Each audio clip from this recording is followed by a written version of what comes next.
नमस्कार, कसे आहात सगळे? मजेत ना? चला आजच्या रेसिपीला आपण सुरुवात करूया. इथे हे मूग मी रात्री भिजत घातले होते, तर हे आता स्वच्छ धुवून मी 2-3 पाण्यात धुवून भिजत घातले होते. आता हे पाणी आपण काढून घेऊया. आता ह्याच्यामध्ये 8-10 लसूण पाकळ्या आणि थोडंसं आलं आहे बघा. छान लागते या रेसिपीमध्ये लसूण आलं. आणि चवीनुसार तुम्ही मिरच्या टाका.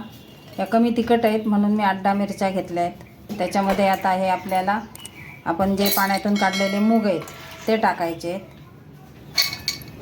ह्याच्यात टाकूया थोडंसं मीठ, थोडंसं म्हणजे चवीनुसार, आणि टाकूया कोथिंबीर.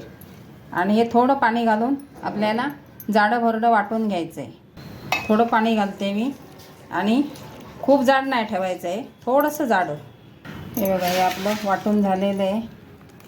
असं पाहिजे आपल्याला. ह्याला आता थोडंसं असं हाताने आपण फेटून घेऊया आणि 10-15 मिनटासाठी झाकून ठेवूया, म्हणजे ते छान अजून फुलेल. असं फेटून घ्यायचं आहे. चव बघायची, तिखट मीठ यावेळेला कमी वाटलं तर अजून टाकायचं. आणि ह्याला 10-15 मिनटासाठी तुमच्याकडे वेळ असेल, नंतर करायचं असेल 20 मिनटं ठेवलं तरी चालतं, काही हरकत नाही. तर ह्याला आता मी फेटून घेऊन 10-15 मिनटं झाकून ठेवणार आहे. तर आता याला 10 मिनटं झालेली आहेत. आता ह्याच्यामध्ये थोडीशी हळद टाकूया. नाही टाकली तरी चालते, पण थोडीशी अगदी. आणि मला मिरची थोडी कमी वाटली, मी खाऊन बघितली ती, म्हणून मी आता ही वरून टाकते थोडीशी. आणि अगदी 2 चिमूटभर आपण सोडा टाकतो आहे. आता हे सगळं मिक्स करून घेते. आता हे मी हे चमच्याने सोडते, तुम्ही हाताने सोडले तरी चालतील.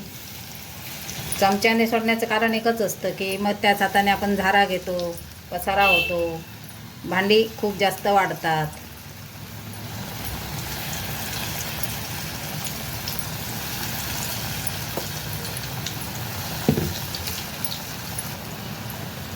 तर एका बाजूने झालीत, आपण पलटून घेऊया त्याला.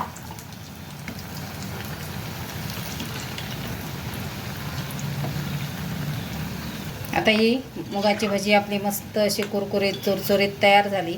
आता मी काढून घेते.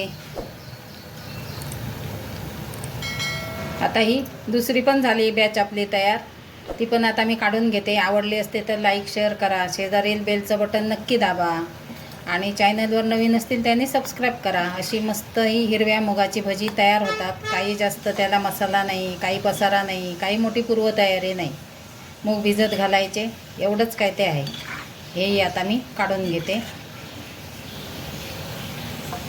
अशी आपली हिरव्या मुगाची भजी पटकन होणारी, कमी साहित्यामध्ये, काही पूर्वतयारी न करता. आणि ह्या भाज्यांमुळे काही असं हे होत नाही की पोटाला जड वाटतं आहे. कांदा भजी कशी, बेसन भजी खाल्ल्यावर पोटात जास्त गेली तर पोटात जड वाटतं ना, तसं काही अजिबात जड वाटत नाही, कितीही खा तुम्ही. आणि शेजवान चटणीबरोबर मी सर्व केली.